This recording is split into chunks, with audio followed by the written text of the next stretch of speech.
Елбасы өзінің Қазақстан 2050 стратегиясында 2013 жылы Жасыл көпір халықаралық ұйымын құрды ұсынды.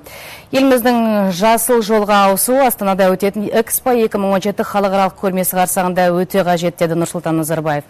Еуропа саясаткерлері мен сарапшылары бұл жасыл көпір бастамасын қажет деп санап, әріптес ретінде қолдайтынын білдірді.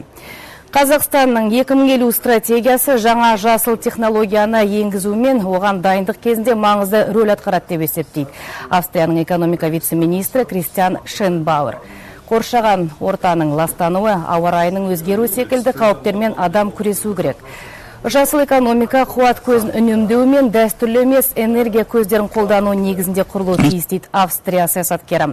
Кристиан Шенбауэрдің айтуынша, Австрияда қуат көздерінің 60% су электр станцияларының арқасында алынады. Бұл елдің жел қондырғылары 1500 мегаватт қуат көзін өндіреді екен.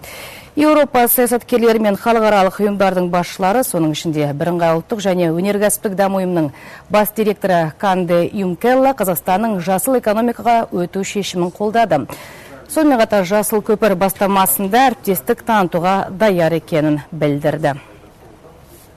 Бұл жөнді Қазақстан маңызды рөл атқарады. Сіздерде экономика, өндіріс және жеке басқа шаққандағы ішкі жалпы өнім жақсы дамып келеді.